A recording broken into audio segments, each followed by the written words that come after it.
কি অবস্থা পোলাপান? গতকালকে তো ঢাকা বিশ্ববিদ্যালয়ের সি ইউনিটের পরীক্ষা ছিল।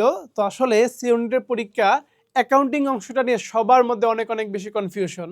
তো এক এক ধরনের কোচিং এক এক রকমের উত্তর দিচ্ছে, এক এক রকমের পেজ থেকে আসলে ভিন্ন ভিন্ন রকম উত্তর আসতেছে। তো আমি আসলে চাচ্ছিলাম যে তোমাদের পুরো অ্যাকাউন্টিং অংশটা একদম ব্যাখ্যা সহকারে দেখাই দেই আসলে সঠিক উত্তর কোনটা হবে।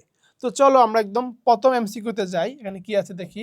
দেখো, ফার্স্ট এমসিকিউ এখানে আছে, কোন নীতির অধীনে মালিকের ব্যক্তিগত লেনদেন, খেয়াল করে একটু বলছে কোন নীতির অধীনে মালিকের ব্যক্তিগত লেনদেন এবং মালিকের ব্যবসায়িক লেনদেন, যে হ্যাঁ তাহলে ব্যক্তিগত লেনদেন এবং কি বলতো এবং হচ্ছে তোমার ব্যবসায়িক লেনদেন, এই দুইটার মধ্যে বলছে পৃথকীকরণ আসবে।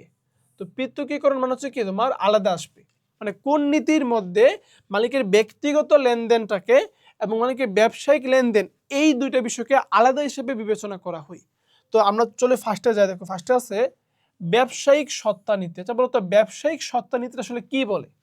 ব্যবসায়িক সত্তা নীতিটা কিন্তু এটাই বলে যে একটা ব্যবসার মধ্যে মালিক এবং ব্যবসা এই দুইটা হচ্ছে আলাদা সত্তা বা ভিন্ন ভিন্ন সত্তা, পৃথক সত্তা।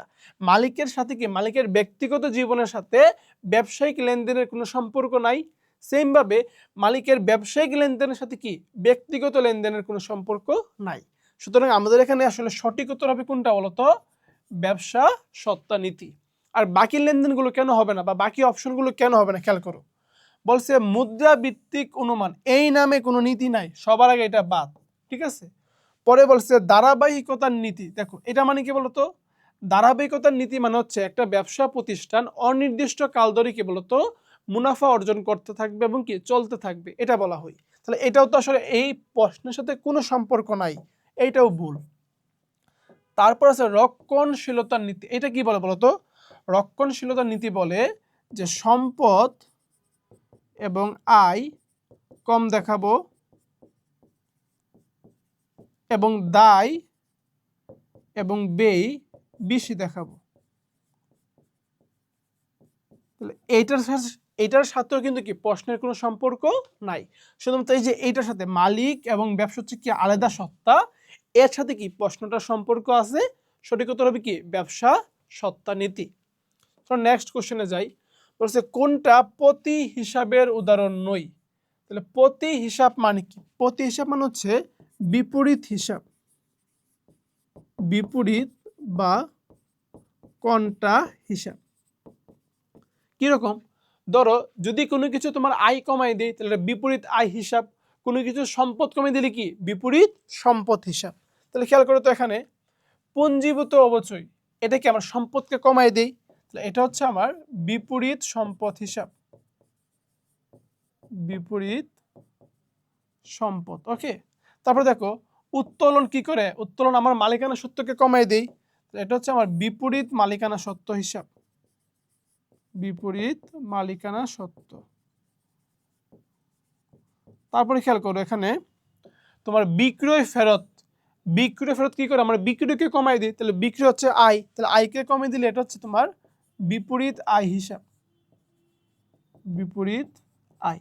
তার মানে এই তিনটাই কি আমার প্রতি হিসাব বা বিপরীত হিসাব। তাহলে এ বি ডি কোনটাই সঠিক উত্তর না? সঠিক উত্তর হচ্ছে কি আমার অনুপার্জিত আয়।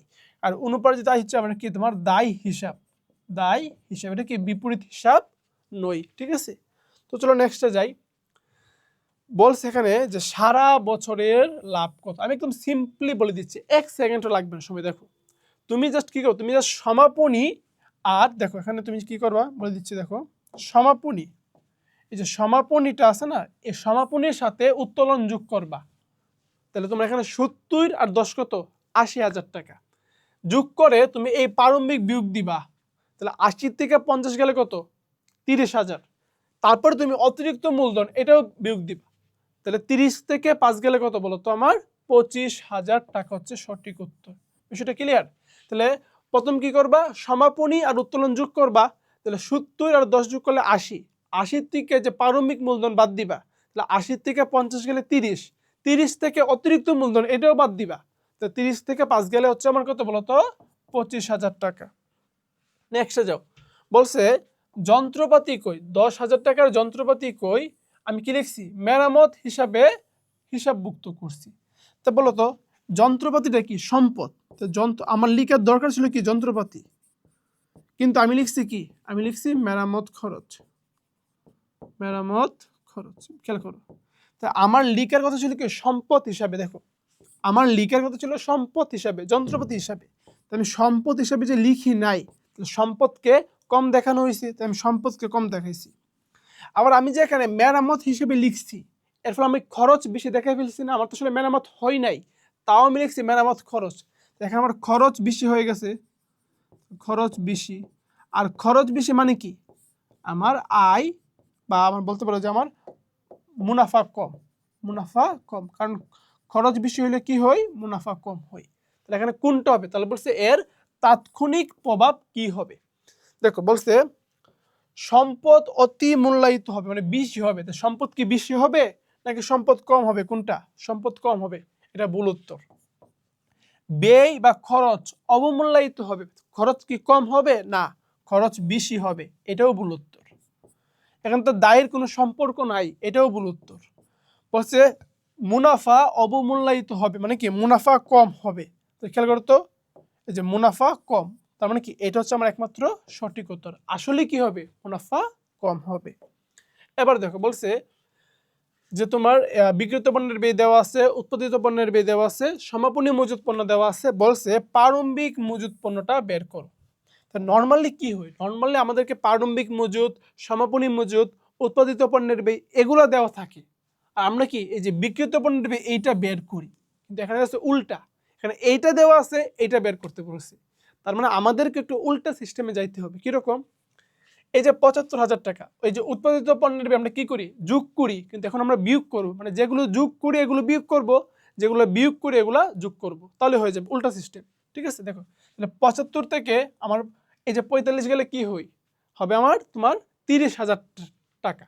আর এই যে সমাপনী মজুত আমরা এটা কি করি, বিয়োগ করি, এখানে যোগ করব, তাহলে 30 আর 12 কত হবে, 42,000 টাকা। ঠিক আছে, খুবই সিম্পল অঙ্ক। এবার দেখো বলছে যে তোমার ক্রেডিট শর্ত হচ্ছে 1/10 নিট 30, জিরো হবে না, হবে নিট। দেখো 1/10 নিট 30, এর মানে কি, এর মানে হচ্ছে তুমি যদি টাকাটা 10 দিনের মধ্যে পরিশোধ করতে পারো 1% বাট্টা পাবা, কিন্তু টাকাটা 30 দিনের মধ্যে কি পরিশোধ করতেই হবে। এই ক্ষেত্রে সুদের হার কত। যদি এটা ফিনান্সের প্রশ্ন, আমি তোমাকে একদম সিম্পলি বুঝাই দিচ্ছি। দেখো হ্যাঁ, এখন দেখো এই যে এখন তোমার দশমিক দেওয়া আছে, এক্ষেত্রে হচ্ছে কি সরাসরি ওই মানটা বের করা খুব কষ্ট ক্যালকুলেটর ছাড়া। তো আসলে আমরা কাছাকাছি একটা মান বের করার চেষ্টা করবো, তাহলেই হবে। ঠিক আছে, দেখো তো নিয়ম হচ্ছে বারটা কত, এখানে বারটা হচ্ছে আমার 1%, তাহলে উপরে লিখবা 1, আর নিচে হচ্ছে 100 মাইনাস ওই যে বারটা, তাহলে বারটা কত 1, উপরে লিখবা তোমার এখানে লিখবা 1। তো নিয়মটা হচ্ছে উপরে লিখবা বারটা 1 ডিভাইডেড বাই 100 মাইনাস বারটা, মানে 100 মাইনাস 1। আচ্ছা, তারপরে উপর লাগবে কি 360, আর নিচে লাগবা এই যে 360 কোথায়, এই যে 360, যে বছরের দিন কয়টা, দিন যদিও 365, কিন্তু অ্যাকাউন্টিং এ ধরতে হবে কয়টা, এখানে 360, আর এখানে দিবে নিচে দিবা কত 30, আর এই যে 10 এটা বিয়োগফল, তো 30 থেকে 10 গেলে কত 20।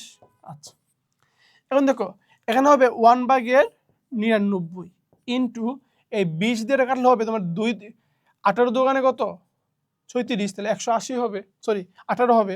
হ্যাঁ, তোমরা এই যে আমি যদি এখানে 0 0 কাটি, তাহলে 36কে 2 দিয়ে কাটলে কত হবে 18 হবে, তাহলে ইন্টু 18। এবার খেয়াল করো তো 1/99 যে কথা, মানে 1/100 কিন্তু মোটামুটি একই কথা, মানে অনেকটাই মিলবে, হালকা একটু বেশ কম হবে। তাহলে 1/100 মানে কি 1% না, 1/100 মানে কি 1%, তাহলে আমরা ধরতে পারি এখানে 1% আছে, তাহলে 18 ইন্টু 1% হবে কত 18%। তার মানে উত্তরটা 18-এর কাছে দাঁড়ে কিছু একটা হবে, কাছে দাঁড়ে কোনটা আছে, এইটা আছে, এটা হচ্ছে কি আমার সঠিক উত্তর। তারপরে দেখো বলছে মূল্য বৃদ্ধি, বলতো মূল্য বৃদ্ধি মানে কি, মূল্য বৃদ্ধি মানে হচ্ছে মুদ্রাস্ফীতি।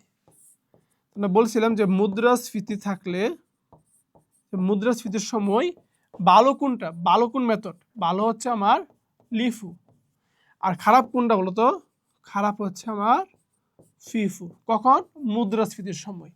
এখন দেখো এখানে কি বলছে, বলছে সর্বনিম্ন আয়কর মানে সর্বনিম্ন ট্যাক্স। তাহলে সর্বনিম্ন ট্যাক্স কি ভালো নাকি খারাপ? অবশ্যই ভালো। তাহলে এক্ষেত্রে ভালো হইলে তাহলে তোমার বলছে যে মুদ্রাস্ফীতির সময় ভালো, তাহলে ভালো কোনটা? ভালো হচ্ছে আমার লিফু। সেটা ক্লিয়ার? এবার দেখো কি বলছে, নিচের কোন হিসাবটি কখনো সমাপন পরবর্তী রেও মিলে প্রদর্শিত হবে না?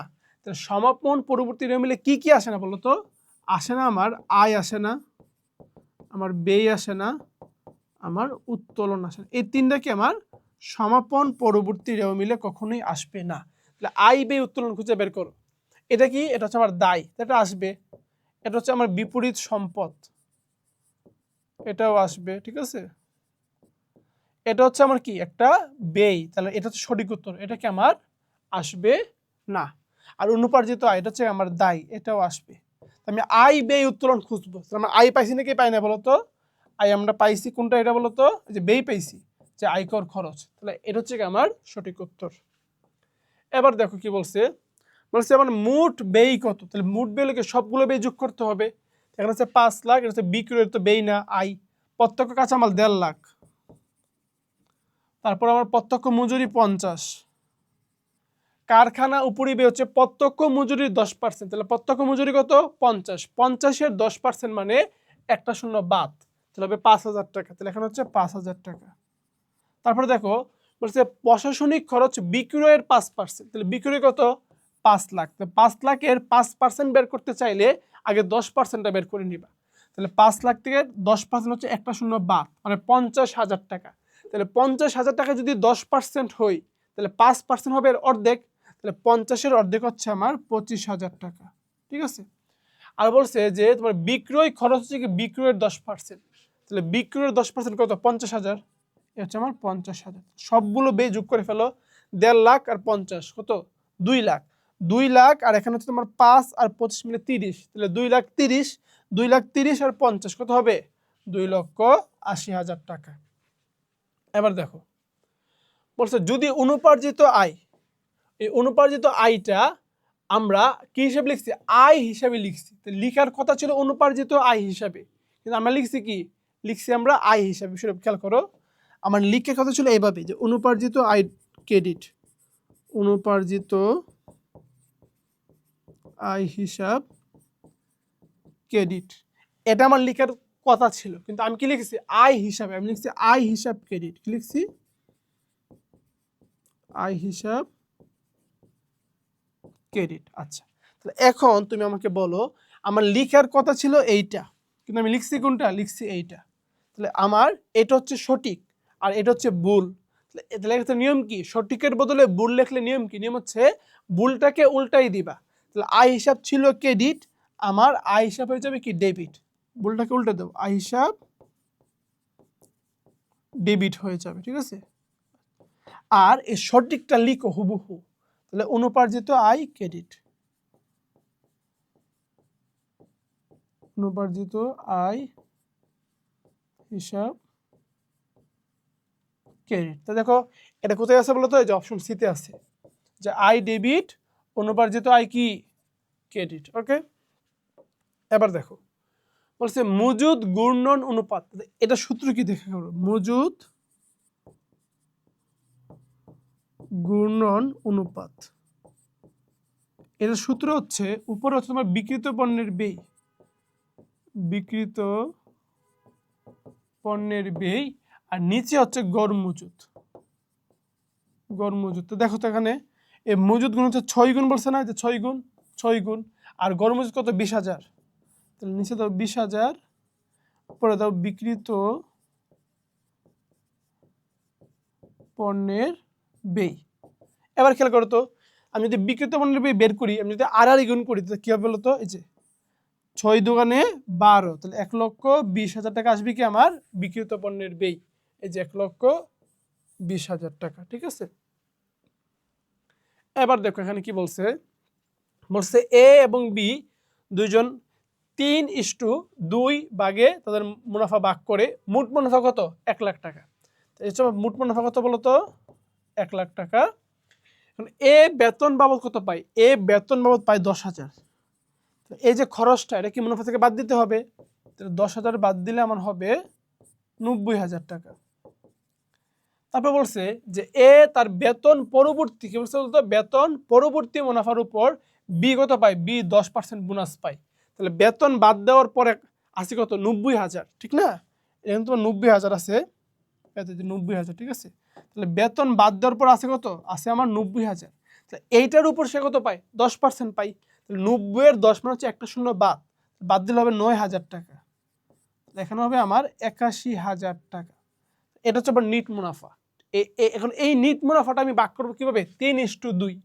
3 আর 2 যোগ করলে কত, 5।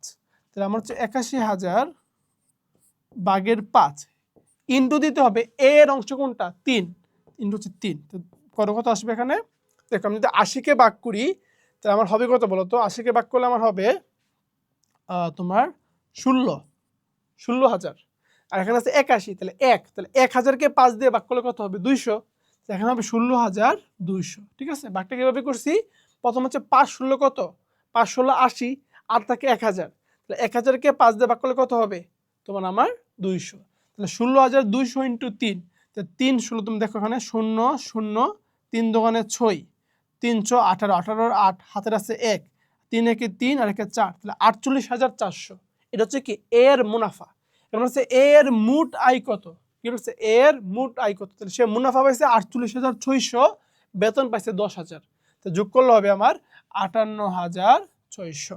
ওকে, তো এই ছিল আসলে তোমাদের সি ইউনিটের সম্পূর্ণ অ্যাকাউন্টিং অংশটা। তো আশা করি তোমরা যারা আসলে উত্তরগুলো নিয়ে একটু কনফিউশনে আছো, এখান থেকে সঠিক উত্তরটা এবং সঠিক ব্যাখ্যাটা জানতে পারবা। তো দেখা হবে আবারও অন্য কোনো ভিডিওতে।